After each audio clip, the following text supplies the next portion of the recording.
and right when the doctor impacted the cup into the pelvis, a big squirt blood size amount of blood came out and hit me right in the forehead.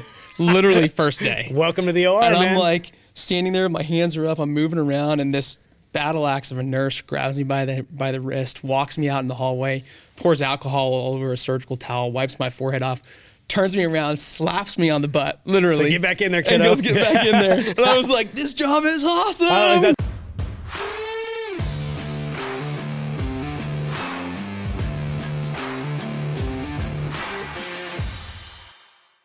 Hey, what's up, guys? Spencer Smith here, host of the Self-Funded with Spencer podcast, sponsored by Pareto Health, ClaimDoc, and PlanSight. Enjoy today's episode. So I'm here with Zach Zeller, the president of ScriptCo. How you doing, Zach? I'm good, Spencer. Thanks for having me. Well, today. thanks for coming up, man. I've been really excited, looking forward to this one for a while. I know I think we had to reschedule once just based on travel challenges and whatnot. Yeah. But we got introduced through Andy Neary, right? That's right. That's right. Yeah, I was trying to. I always like to try to go back to how we got introduced. We had a great call. Very intrigued by your model. So we're going to go into ScriptCo, and I think you guys are doing something totally unique in the pharmacy world that I want to talk about. But before we do that, Zach, let's get to know you, man. Let's get to know your background, your story, bio, all that good stuff. Who are you? No, I love it. So Zach Zeller, 41 years old, grew up in Flower Mountain, Texas. Went to UT, ran track at UT in Austin. And right out of school, I started selling implants to orthopedic surgeons and spent 10 years in the OR. Okay. Just hanging out in there for immediate technical assistance during a procedure. That's something I didn't realize, and I'll talk about your track days in a minute because you ran some pretty cool events. But those guys and gals that are selling hardware into the doctor, you have to be in the OR and be there for the procedure, right? So did you have a stomach for that? Did you, that first time you were in there, were you getting a little bit queasy or no? I'll actually tell you a funny story. So the very first case I was ever in was a total hip, and right when the doctor impacted the cup into the pelvis, a big squirt blood size amount of blood came out and hit me right in the forehead.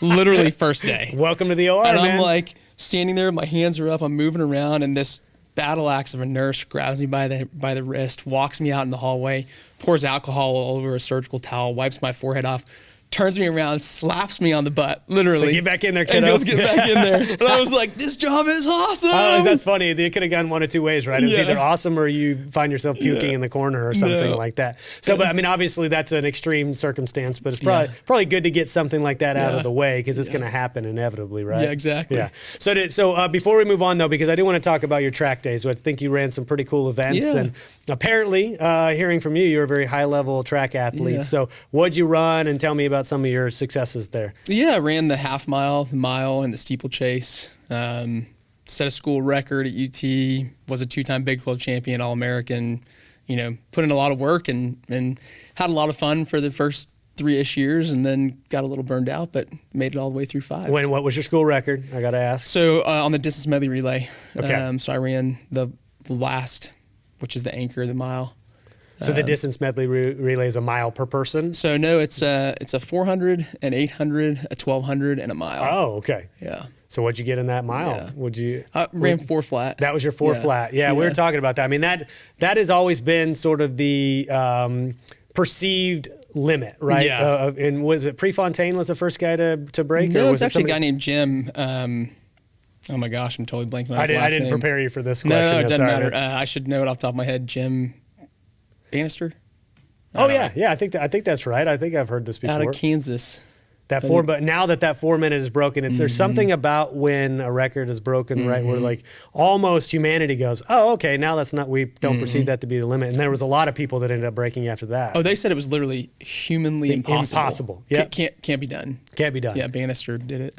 Yeah, and I think what's records now, something like 343. It's in the low 340s. I mean, technology's also come a long ways. Like there's shoes now that literally are giving people an extra 5 to 10 seconds off their time because they have technology that makes them springier, where you're using less energy to run the same speed. Okay, I guess I need to get some of those dude, shoes, the times just keep going down and down and down. Like you have high school kids now running like 401, 4 flat. Like That's crazy. It's crazy. Yeah, now we're going to be like, well, 330 is humanly impossible. Yeah, exactly. Next time we're going to be like hybrid human beings, like running 1.5 miles or something. But anyway, so that's really cool, man. And I always love the fact that there's so many ex-athletes in our quote unquote healthcare ecosystem. I think there's something about the discipline required to be a high level athlete. And we obviously all don't go on to be pros, but it translates very well, especially because you're a sales guy, right? By trade. So did you find that preparation helped you in the world of selling, what would you, not hardware, but what are we? Yeah, I was just selling hardware. Okay. So Okay. total knees, total hips, total Okay. shoulders. Yeah. So absolutely. I mean, the work ethic that you develop as an athlete, right? I think transfers to all aspects of life, relationships, work, fun, everything. Because once you really wrap your head around, hey, if I put in the work, I can make this awesome, whether it's a relationship with your wife or a friend or business. Like once you understand that if you're meaningful and you put forth the effort, like you get back the reward. Absolutely. So many people unfortunately don't get there quickly in life, right? Where they can understand that, hey, if you put in the work, you will be rewarded. Yeah. Well, there's something about the ability to delay gratification, right? And I mean that in like the real general sense of I have a long-term goal. If I don't achieve that thing in a short period of time, or if I don't get to where I want to be in short order, a lot of people end up giving up and or pivoting or saying, "Oh, that's not possible." That's right. There's something about that ability to go, if I just stick through this and I trust the process, 5 years from now or 10 years from now, I'll achieve the reward. And if you have that ability to have that length of foresight, I think obviously that pays off. And again, not everybody has that. That's okay, but I think that's what is also required to achieve great things as well. Agree. So then let's go into your world. You said you spent about 10 years in that space. How was it? Did you enjoy it? Obviously had some success. Okay. Loved it. It was incredible. The only reason we ultimately decided to get out of the operating room is hospital contracts started being problematic, where it's like, you spend all this energy and time building relationship with surgeons, calling on them. Like I called on one surgeon for 2.5 years before I got one case from him. Right. Okay. Like, and then I got $1.5 million worth of business from him. Right, exactly. Right. Yeah. But it took 2.5 years. Yeah. But long story short, I also would lose business through contracts with hospitals where they do a single or dual vendor contract, and we weren't one of the vendors. And so all of a sudden this relationship that you built gets carved out by a hospital contract. And so that's when I was like, yeah. So, well, I think about that. That translates really well to the consultant or broker world, right? It's so you do all this work, win a new client, 6 months later they get acquired, right? Or the HR director all of a sudden leaves, and now the new HR director or so and so brings in their preferred. I mean, it can be tremendously a great effort to win business, and it can disappear or dissolve overnight. And I mean, I definitely can appreciate the anxiety that probably drives in that world. But so clearly there was an exit, or there was a sunsetting of that career. How did you transition out, and what'd you do next? Pareto Health is the manager of the largest employee benefits group captive in the United States. And it's also now the main sponsor of the Self-Funded with Spencer podcast. I chose to partner with Pareto Health for 3 main reasons. Number 1, their dedication to improving the world of health benefits. Number 2, their mission to reduce volatility and to make self-funding simple for mid-sized employers. And number 3, the strength and scale of their program. With over 2,300 member groups and more than $1 billion of stop-loss premium under management, Pareto Health is the most robust solution of its kind in the country, period. Stay tuned for more information, because I'm sure I'll be featuring them on an episode of the podcast very soon. Visit Pareto Health at paretohealth.com or follow them on LinkedIn to stay up to date on the latest news and developments. Yeah, I actually met my co-founder at ScriptCo, Mark Cormick, in the OR. He was a device rep also for a competing company, so we competed against each other. But we kind of hit it off, left the OR together to start some traditional retail-based pharmacies, because we had all these relationships with surgeons. It makes it kind of an easy shoe-in. So. But what made you guys pick pharmacy out of everything? It was like, hey, what can we do outside of the OR that allows us to still use all the different tools that we've built being in the OR? And we were always hearing them complain about pharmacy. And so we were like, hey. Did you know anything about pharmacy? No. Okay. So how did you educate yourself as you get this thing started? This is Mark. Okay. Mark is the operator. He's very sharp, and so he's a hard worker, right? And he just dove in and trial by fire, you know. Well, and so the pharmacy space, you said you stood up a retail-based pharmacy. So why don't just in case anybody doesn't quite understand? I mean, I can think of, obviously, I go down to CVS or something as a pharmacy, but when you say we built a retail-based pharmacy, what were you guys specifically doing, and maybe how was it different than what I think of a Walgreens? Or something so think of a mom and pop pharmacy, right? That's what we were building, right? And we had 3 of them that we operated here in Texas, and so it's a walk-in pharmacy without all the tchotchkes, really. We weren't selling food. We weren't selling Snickers bars. No, I mean like that stuff, right? Like, all over-the-counter stuff, but and then all the prescription meds stuff, and that's where we learned what's happening in this space, and we were like, oh my goodness. Well, but I want to understand. So when you're differentiating yourselves and why you would draw customers in to come to the mom and pop based pharmacy, what did you think you guys did better, or what were you trying to do better than the marketplace is doing? Customer service. Like that's really what it boiled down to. We were focused on delivering drugs to the patient, so they didn't necessarily have to come in. Oh, right? okay. So think of there's all these huge pharmacies now that have these insane valuations that are just delivering drugs, same day. That's what we were doing starting in 2015. So almost like a courier style delivery system. So it's not technically mail order. Somebody hops in a car and brings it to your house. Okay. We would actually have team members driving it to people's houses. And so when was this approximately, you said? So we opened, I guess, our first one the end of 16. That's right. Yeah, the end of 16. Okay. But you were maybe the first to do this, but you guys were delivering additional value through the actual delivery mechanism itself. You built 3 is what I heard you say. But then ultimately, what was the dark underbelly that you were able to discover being inside the system? So seeing what shenanigans are pulled by pharmacy benefit managers on the actual consumer and on the pharmacy, right? Okay. And so we were like, it's kind of the same thing. You're like, oh, these contracts are just, we jumped out of the hospital contracts to jump into pharmacy benefit manager contracts, which were way worse. But was there an oh crap moment where you go, what did we get ourselves into, or what world are we operating in? The oh crap moment was really when we started comparing copays to the actual cost of drugs, where it was like, oh crap, in a good way. Okay. Like, we can disrupt this marketplace. Yeah. Because there's a much more effective way to do this that doesn't involve screwing people, for lack of a better word. Well, no, I appreciate that's not your intent. So, what did you guys do with those 3 pharmacies as we sort of move eventually into ScriptCo? What happened to those? So spun those off. Okay. And then opened ScriptCo in September of 19. Okay. And but tell me about that. So that you have that epiphany, there's an opportunity here. There's margin, literally margin here for us to attack. But what did that early stage iteration of what you intended to set up? What was some of the back of the napkin stuff? Yeah, it was really, let's do something that's never been done before, right? And what we felt had never been done before is no one's transparently disclosed what drugs actually cost. Okay. It's never happened to our knowledge. Okay. In a broad sense, right? So our thought process was, hey, let's not monetize the drug. Let's create a mail order pharmacy that's incredible. And why is mail order never taken off, right? Like, people hate mail order because the user experience is awful.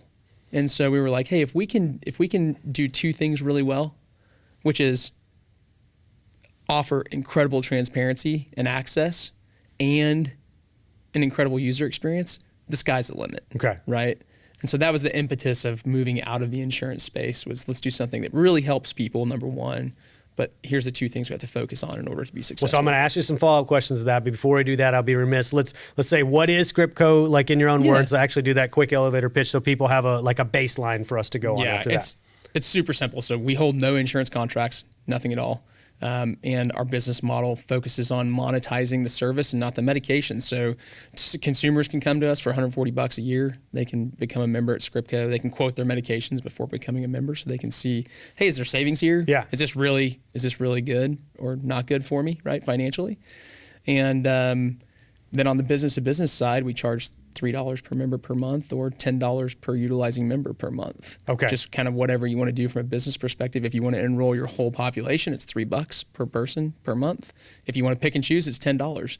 And we offer every medication in existence. We're the ones doing all the fulfillment, all the work is happening under one roof to nail the user experience. Well, so then let's go back to what you were talking about earlier then, and I appreciate you kind of setting the foundation because that's going to be important for us to differentiate you from a PBM or differentiate you from, a mail order only. I mean, there's a lot going on in your model, and we're going to kind of set the stage for each one of those things.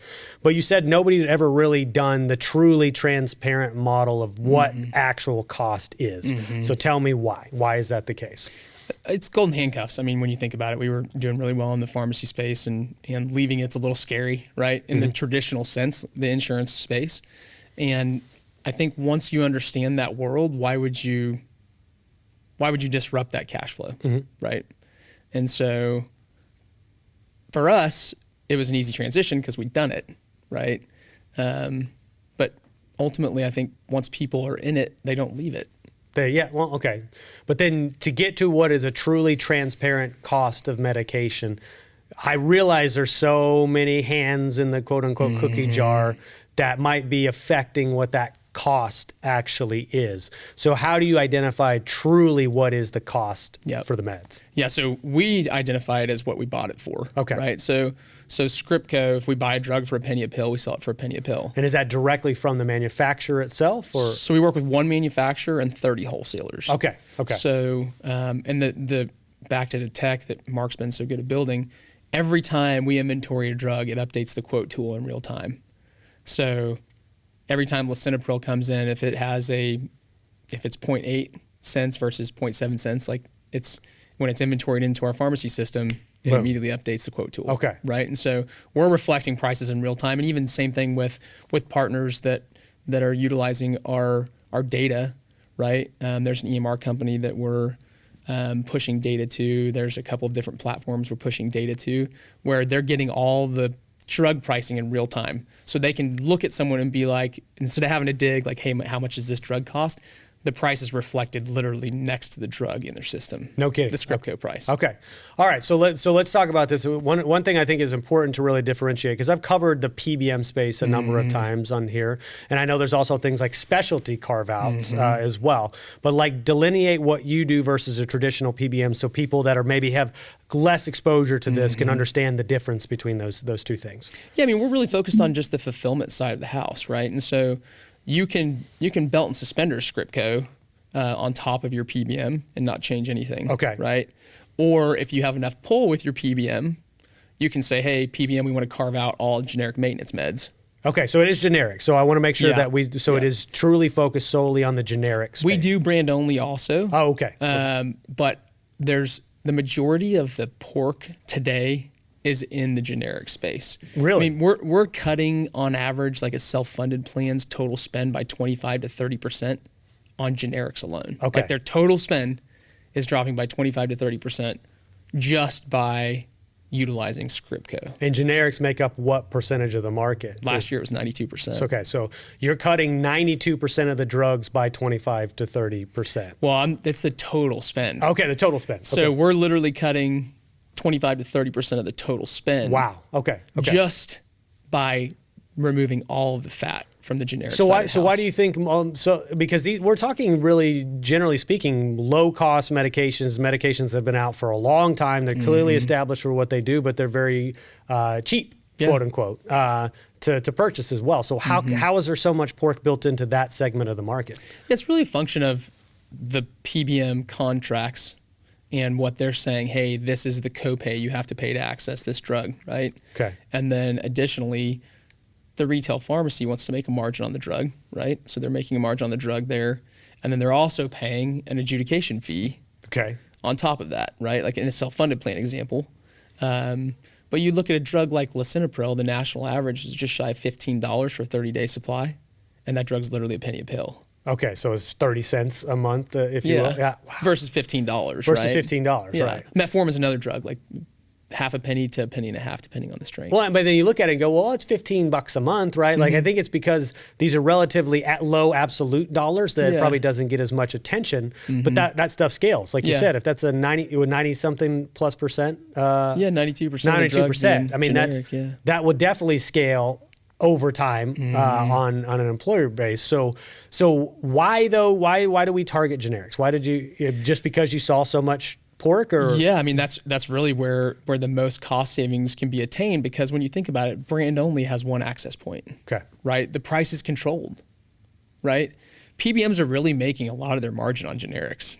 I mean, they're I just saw a contract where they're being charged $7.50 per adjudication. Okay.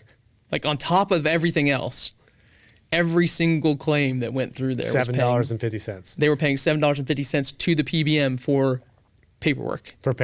Well, hey, if you can get it, man. Hey, if you can get it. They were crushing it. Yeah. Well, that's funny. So, okay, so I want to go back to this. So, I talked about specialty carve-outs. I totally understand that. And in the world that I operate in, stop-loss, self-insured world, right? Everybody's scared about gene therapy. Everybody's scared about these very, very, very high-dollar drugs. They get all the attention, and rightfully so. Some of these are $1 million, $2 million drugs, but they're obviously very rare in terms of their application as well. So far less frequency. But I get that, why the attention is on that. But do you think there's also much attention paid, if you will, by the insurers or the stop-loss carriers themselves about generics, or do you think it's under the radar for Well, I them? think we've been lulled into like, oh, that's just, your generics are only going up by 10%. Like, it's not a big deal, right? I think there's been a lull in the whole ecosystem around. It's already cheap. It's $15. Like, what's the big deal? Oh, you can actually get it for 30 cents. Like, would you rather pay 30 cents or pay $15, right? And so that's just, I think it's really they're slowly boiling the frog in the water. Absolutely. Right? Yeah. And how would you know what the actual drug cost is? No one discloses it. Yeah. Right?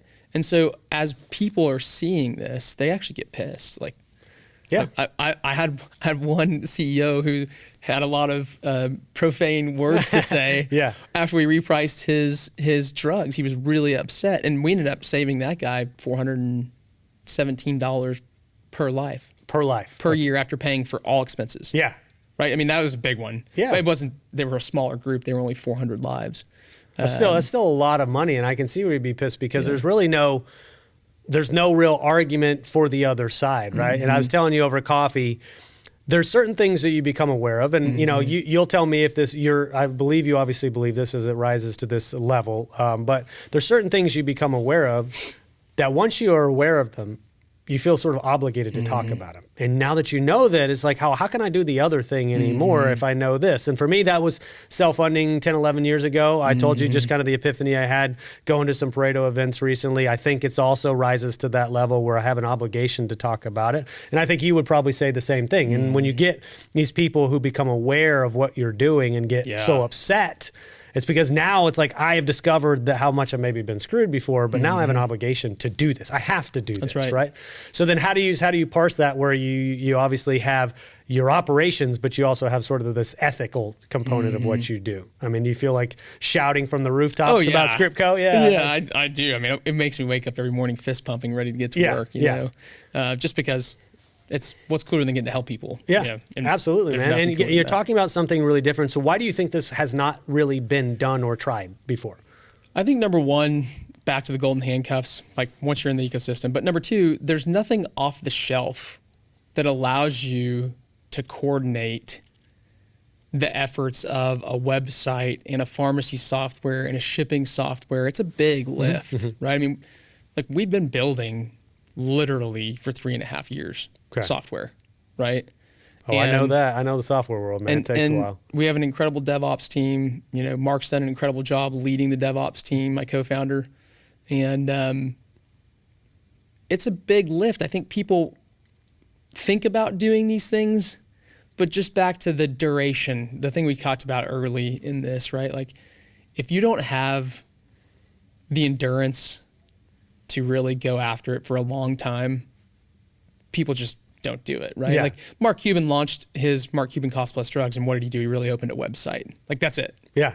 Like Cost Plus Drugs is a website with a fulfillment partner called Truebill. Okay. Right. And so there's no tangible tech there. Like anyone can build a website, right?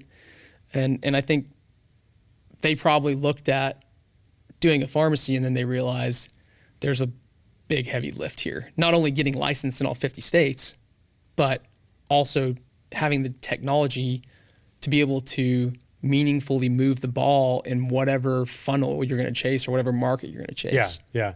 Well, talk to me about the fulfillment side, especially the robotic side. That's something I know it's not like that's necessarily a new thing. It's relatively new to me. But when you're standing up a robotics fulfillment center, what does that look like? Like, what do you need in order to execute on that?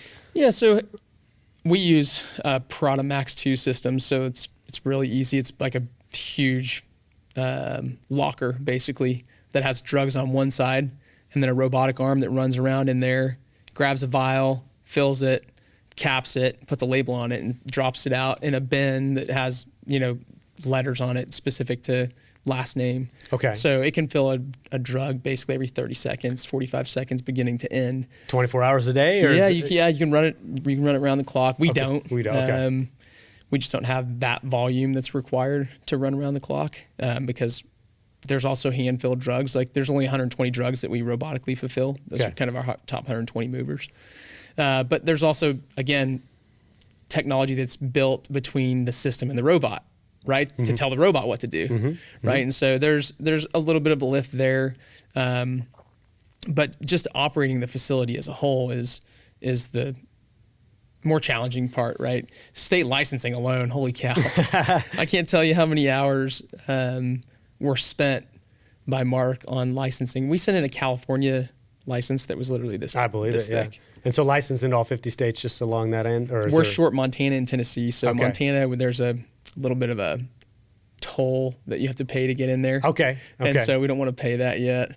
And then what's the challenge in Tennessee? Tennessee has some silly robotic fulfillment laws on the books from 1996. So you can imagine, like, what's changed since 96 on technology? Like nothing. Yeah, right. It's like, so what is it? You just disagree with the laws, or? So Mark's been there twice to meet with them, and they've told us that they're going to change those robotic fulfillment laws. So we can go get the license. It's just we would have to segregate Tennessee, and so we're just trying to avoid that by just not having the license. Okay. Well, so then that's the fulfillment piece. Obviously, that drug, quote unquote, gets pulled out of that locker, dropped in a bin. What happens next? What's the chain look like to get it to the individual? Yeah. So prescription comes in. If it's a robot drug, robot fills it. If it's not a robot drug, we have pharmacy technicians that fill it. Everything goes in its own bin. Everything goes in its own bin and then rolls down the conveyor belt with a pick sheet. Okay. And so it goes to the pharmacist for final verification. So pharmacists are, opening the vial, looking in, making sure it's correct pill for the label, making sure the patient doesn't have any contraindications. And then once that's done, it rolls down the next conveyor belt to shipping.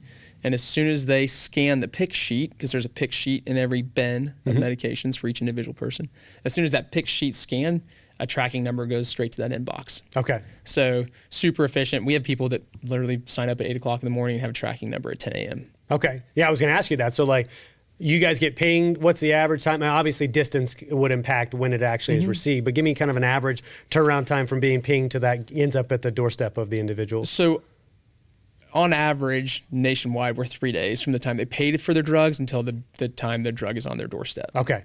So, and that usually is at a 90-day supply often? Yeah. Okay. Yeah, so we're 93%-ish 90-day supplies from a dispensing perspective. Okay. And our average, this is an important thing to bring up. Please. Our average 90-day supply cost inception to date is $8.70. And so is there a national average that you can compare that to? No, because there's so many different PBM formularies and plans, and I don't think that's ever really been done before, but I know that when you think about that, that means let's just call it $10, right? If you're on 4 drugs, you're going to pay $10 every 90 days times 4, so that's $40. So just for easy math, $160 a year for your drugs. Like, people are paying astronomically higher than that. Yeah, I don't doubt it. And I want to go back to something because I thought that was pretty interesting. You drew the distinction.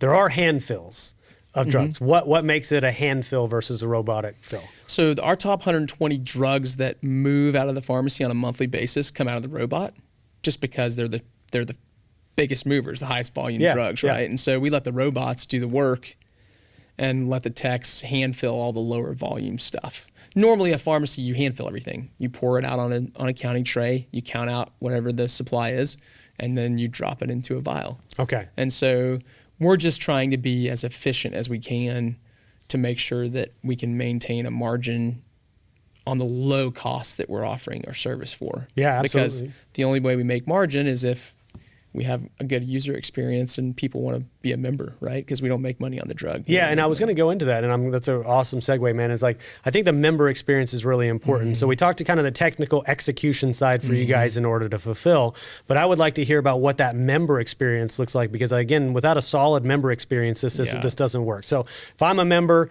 that wants to use your services, walk me through sort of a general what to expect. Yeah, so on the direct consumer side, you know, we have people come to the website, they quote their meds. If we save them money, they click the join button. It's simple. It's first name, last name, date of birth, email address, any allergies you have. Create a username and password and send in your prescriptions. Okay. As soon as we receive those prescriptions, you get a text message that says, ding, you have medications ready for payment. As soon as we get that payment, we start filling the drug. And then once the drug's filled, it goes through the pharmacist. And as soon as that sheet is scanned, that member gets a tracking number sent to their email address. Well, how does your system know? How do I get my prescription to you, right? Yeah. So you get a welcome email after you sign up that says, "Hey, have welcome to ScriptCo. You know, have your prescriber send in 90-day prescriptions to ScriptCo Pharmacy." And so it's an easy phone call to the prescriber and say, "Hey, you know, I'm using a new mail order pharmacy. Can you please send in new prescriptions to ScriptCo?" And so we haven't had any issues for the most part. You know, there's been the onesie twosies, sure. but for the most part, physicians are like, "Okay, new mail order pharmacy, that's easy. Yeah. You know, let's send in all their prescriptions for 90-day supplies." So the physician sends it in, they get it. You know, obviously there's an approval process, there's a payment process, then they get a tracking number, and ultimately it's going to show up in either on the doorstep or in the mailbox, something to that effect. Okay, exactly. Yeah, we're mailing everything to 48 states plus DC right now. Well, and so that compels obviously the direct and consumer market, and I can see if I were to go look in the app right now, and if I know my wife has a medication or I have a medication or my kids have a medication that we routinely pay for, we effectively reprice that medication with you and go, okay, well, it's either a $25 copay or I've got a co-insurance amount versus, well, I can get it for $1 a pill or $1 a month or whatever with you. And then, but there is a fee obviously for that individual to sign up to use the system. Yeah, is it annual fee? Or? Yeah, annual fee, $140 a year for an individual, and you pay that up front. Or if you're a family of 4, you can pay $280, and you have 4 people that can utilize our service, right? And if it exceeds 4, is there just an additional charge? Or? You just have to basically buy an additional membership of $140. Okay, well, that makes sense. Yeah. But yeah, at that point, if you're an individual consumer signing up, it's because clearly you can do the math and go, well, this is going to save me $500 a year, so why wouldn't I do that? What happens, though, if then that script is typically being filled at a regular routine pharmacy? I effectively it just diverts over to you by the physician themselves? That's right. Okay. Yeah. That's easy enough to do, right? PlanSight is a complete game changer in the world of insurance brokering. As a broker, you know how time-consuming and error-prone the traditional RFP process can be. Well, what if I told you there's a better way? PlanSight is the only end-to-end RFP solution on the market made specifically for benefits agencies. It's like having a superpower that gets you an average of 8 to 10 hours back per employer renewal per year. And the best part, PlanSight supports all carriers, all funding types, and all group sizes for over 20 different benefits. If you're ready to make your RFP process faster, more efficient, and more profitable, it's time to call PlanSight. Visit plansight.com now to book a free demo and discover the future of insurance renewals. Yeah, and we accept 94%, 95% of our prescriptions come in from their EMR. It's coming straight from their computer into our computer system. Okay. So, and we do it, we can accept fax, we can accept it by the mail, right? Literally, it's funny, we do have people mail us their prescriptions. So fax, mail, phone call, or EMR. Okay. And that's on the direct consumer side. Most, I suspect, the people that listen to this are obviously going to be in kind of the consulting world, insurance broker world, whether that's account management, production, or maybe even a vendor that operates in this ecosystem. So let's focus now what that experience would look like on the employer side. Yeah. instead. So we have built a whole portal and technology around businesses, right? And so, again, back to the user experience, we want to make it really frictionless. And so we accept an 834 EDI file for eligibility or a CSV file. Okay. And so we can create 1 or 10,000 memberships with the click of a button, whatever you want to do from a employer's perspective. So it's the same process starts that I just described once that eligibility file hits us. They get a welcome email, right? So we get an eligibility file. The end user gets a welcome email saying, hey, welcome to the ScriptCo family. Your company is now paying for a membership at ScriptCo. ScriptCo is the only pharmacy in America selling drugs at cost. Walks them through the whole thing. And so then that process, the direct-to-consumer process that I just talked about, is basically where it starts from there. So they can click the link, pulls them in, they put in first name, last name, plan sponsor code. Okay. And that's what eliminates them from having to pay for a membership. Because okay. in that eligibility file, they exist in that eligibility file. And so with that plan sponsor code, in addition to their first name, last name, date of birth, all that fun stuff, it allows them to turn on their membership. Well, and then so that's obviously people hire and fire over the course of time. So I'm an employer. I've done my initial member base. I have a new employee. They want to sign up. Very similar process, I presume, as well, just to notify you that there's a new member. That's and they right. get the same code in order to access. Okay, that's right. Cool. So we can accept the 834 file every day if you want to send it every day, right? So, and as that file comes over, if Zach is missing from the file now and he was there last month, Zach is now out of the ecosystem, right? So we're live time taking that data, and if there's a discrepancy when we parse it, it's like, okay, Zach's out. Well, you guys are a software company, aren't you? When you really boil down what we're doing, it's kind of like, it's almost like a SaaS play. Yeah. Yeah. Well, it makes sense though, because like you said, the technology itself didn't really exist to do what you're doing. But so what limitations exist around there? Are there any drugs in that generic space that you don't really fill? Yeah. So we don't do any controlled substances. Okay. That's a good question. Yeah. I mean, we would love to be able to offer that, but it's too much of a risk for us, as a pharmacy. There's just so much regulation around it. And when we were kind of doing our diligence legally with attorneys prior to opening ScriptCo, that was one of the things they were like, it's just not worth it. The risk reward isn't worth it. So no in the event, so let's say I am somebody, what's a common controlled substance that an employee would take that's, that would be relatively routine and that they would fill? Give me an example of that. Ambien, Adderall, for ADD, testosterone, Oxycontin, hydrocodone. There's a pretty big list. Yeah, I mean those are.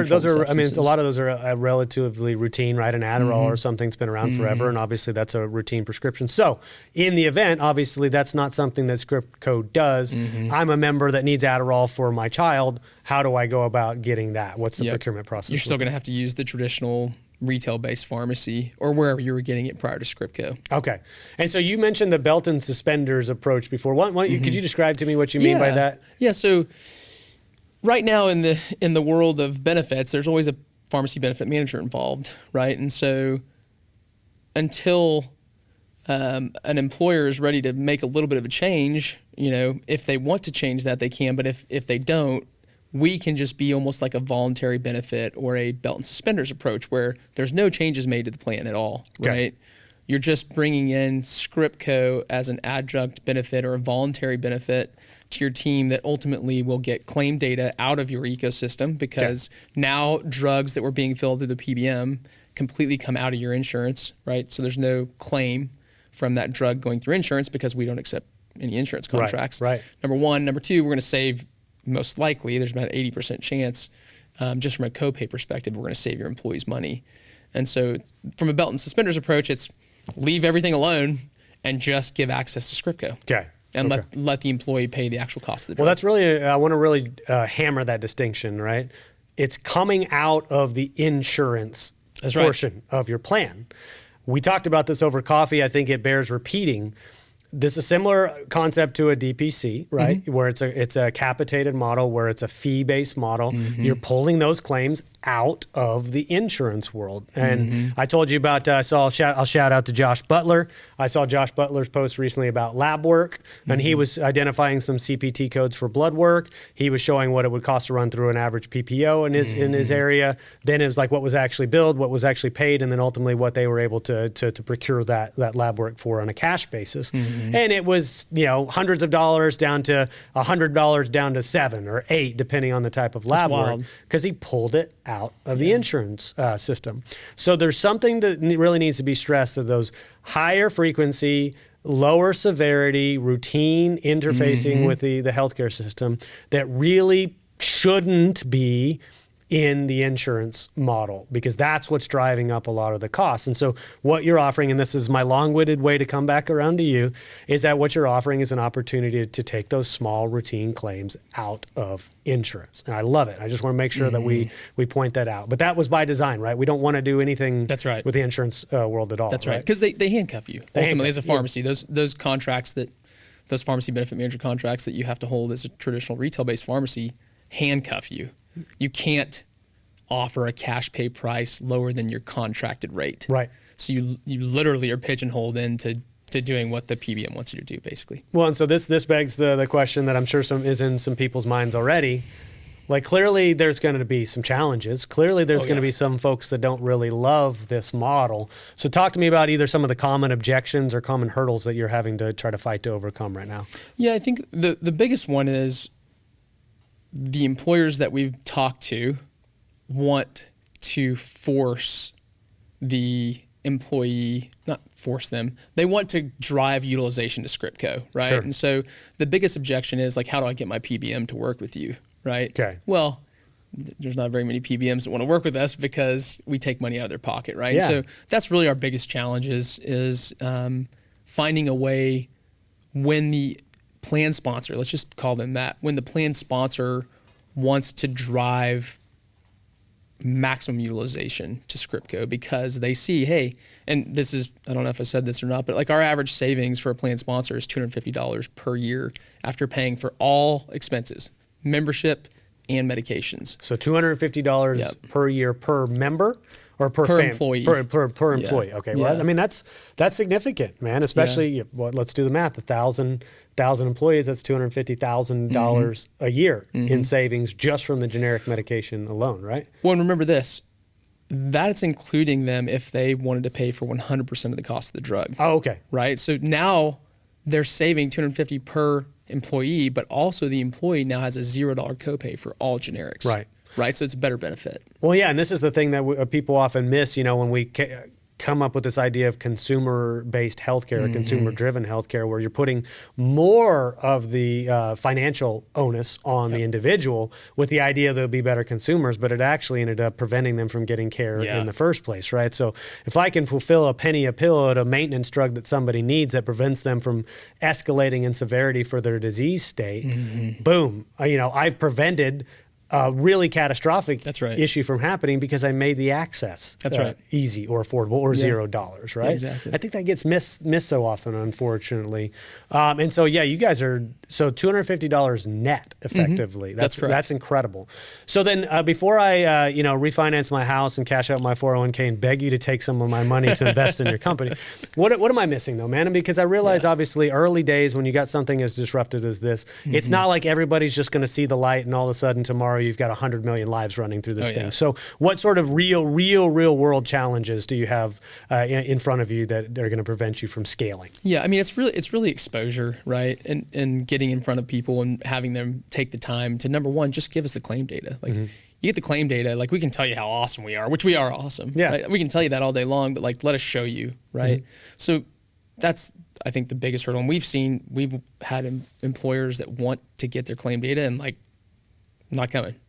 The TPA is not releasing it. Right. Okay. And so it took a while, and then the CEO sending an email saying, "Hey, what the heck?" And then we finally get it. So there's a lengthy road, I think, to get claim data. Number one is kind of one of the hurdles we have to overcome. But number two is, when it comes to the plan sponsor that really wants to drive the utilization, that's another big hurdle we've got to overcome. Okay. Outside of that, ScriptCo's, it's built. We've got the tech. We've got the ability to scale.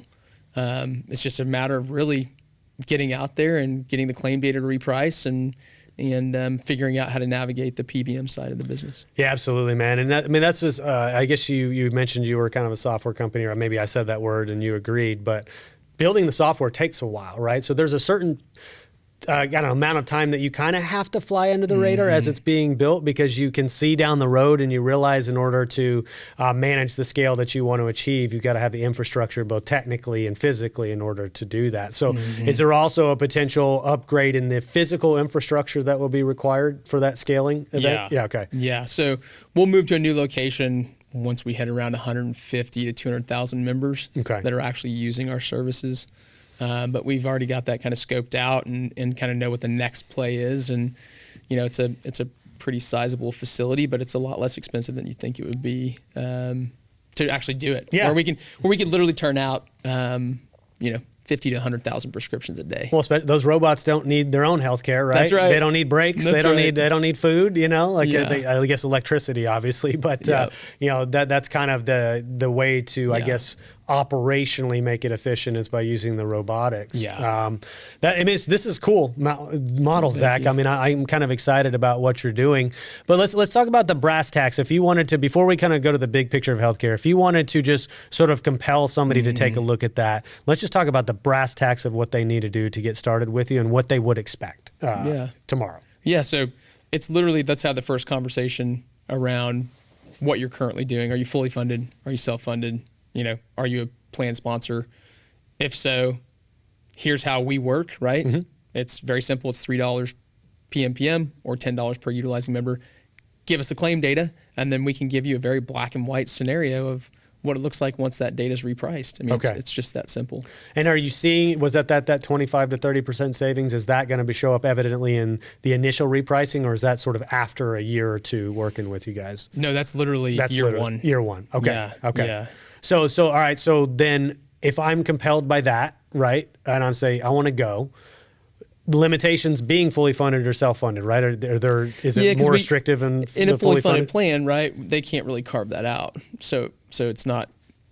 Is that a non-starter? Really? Okay. It really is a non-starter. But there's nothing stopping an individual from signing up for themselves, well, right? It's also an incredible voluntary benefit if you're fully funded, right? But it's not. We're not going to be able to guarantee you savings if you're fully funded because you're paying a premium each month. There's no way to carve pharmacy out or save you money on what you're having to reimburse your TPA or your PBM. But again, if I'm an individual though, and I can go online, I mean, even if I am having to bear the burden of that fee myself, which is not a big fee, but I know I can save money, then I would run all my drugs through that. Yeah.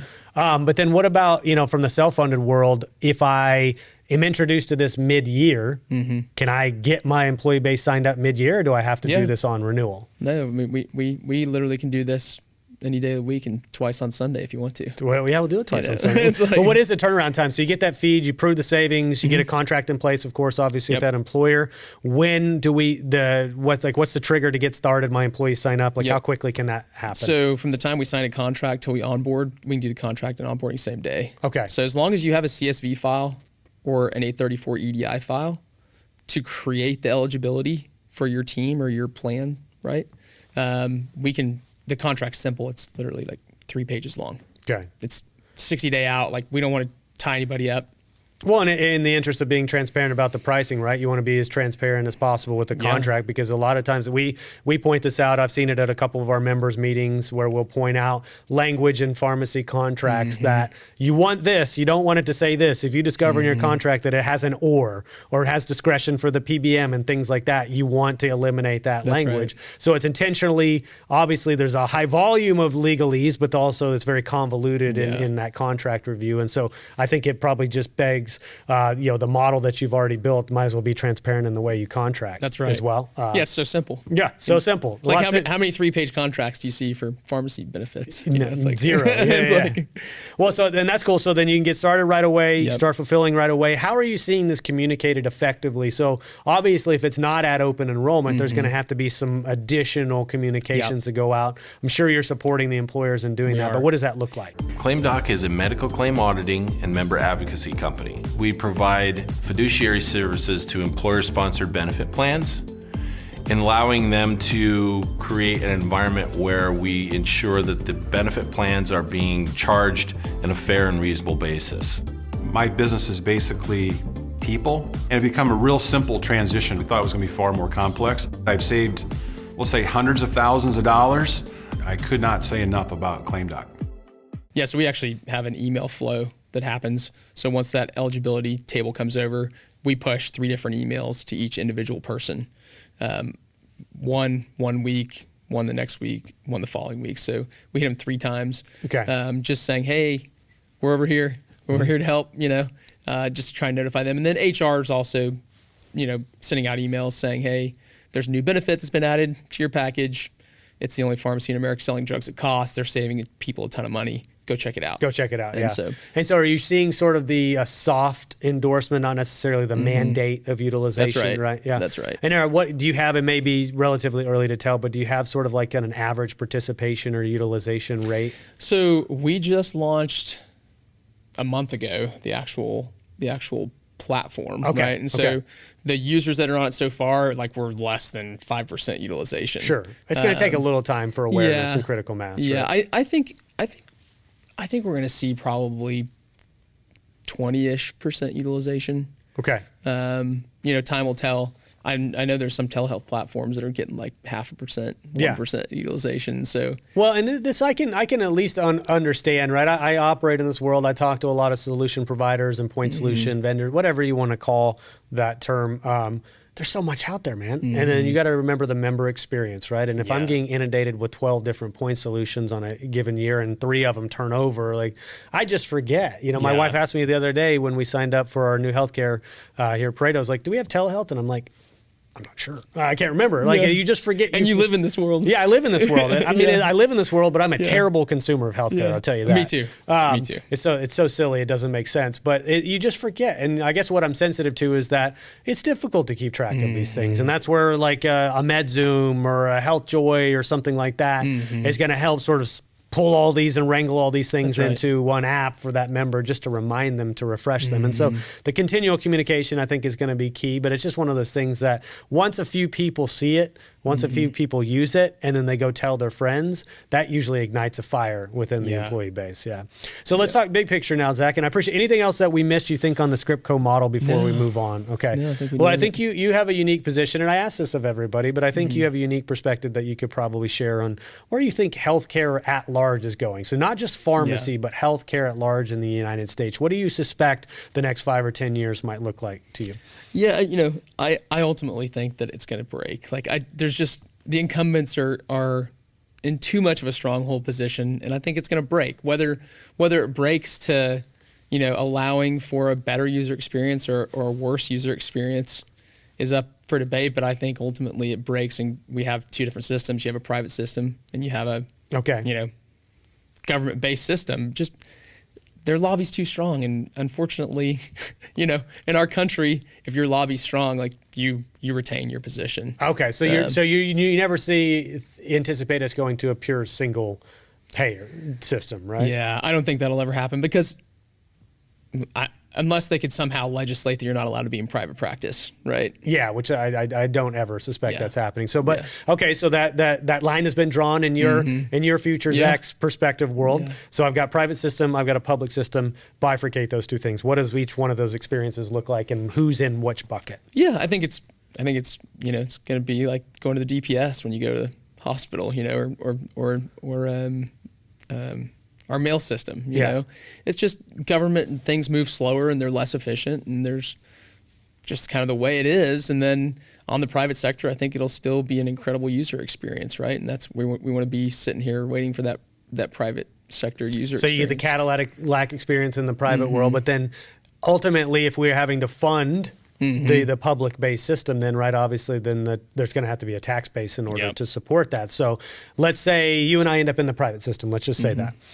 We're still paying more taxes ultimately to support that public-based system. And then now we're having to buy into private healthcare because the user experience is better, right? So either way, cost is going to go up unless we do something different. But I don't think you might not be that far off. I mean, when you say it breaks, though, what would be the recognition that this thing just broke in your head? I think it's going to be people are so tired of the cost of healthcare that they will vote people into power that change the system. Yeah. It's going to be a legislative break, right? Okay. And I could be completely wrong. I'm wrong all the time. It's just my gut. It's my speculation. Well, but I mean, I think everybody suspects there might be a further role to play, or a bigger role to play with the government in healthcare, whether you like it or not. I think a lot of people have sort of resigned the fact that it's probably coming in some shape or fashion. Just how much and how fast is always the question. But the other side of that coin is, if you and I and other people in this world are continually up there shouting from the mountaintops of things that are better out there, and hopefully it's not truly a free market, but hopefully the free market will sort of let the best, most meritorious things win. I do think we can bring a lot of the egregiousness of the overspend in healthcare down 100%. Through the private sector. I think it's possible, right? 100%. So can we do enough, though? Can we do it quickly enough and at scale enough to have that? I'm completely hopeful that's the way it goes. Okay. But, I guess I look at things like, once the snowball is rolling down the hill, it's really hard to change its trajectory.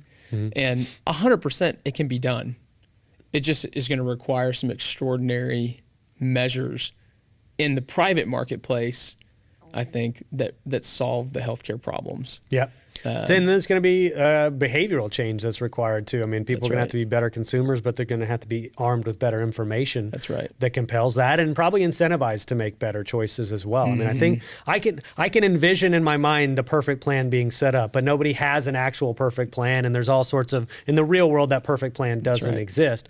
But you start to see a picture develop of the things that you would put in place in the best case scenario that truly would impact the overall outcomes. That's right. They're already out there.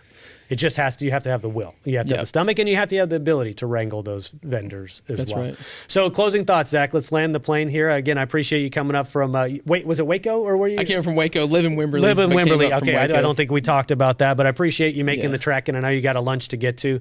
But closing thoughts, we've talked probably close to an hour or so now. What do you want to leave the folks with? Yeah, I think that, we're here to help. Like, that's what I want to leave people with. Give us a shot to just reprice the claim data.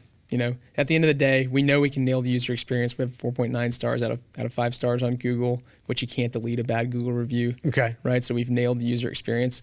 Now it's just a matter of getting the at bats, And so as these things progress,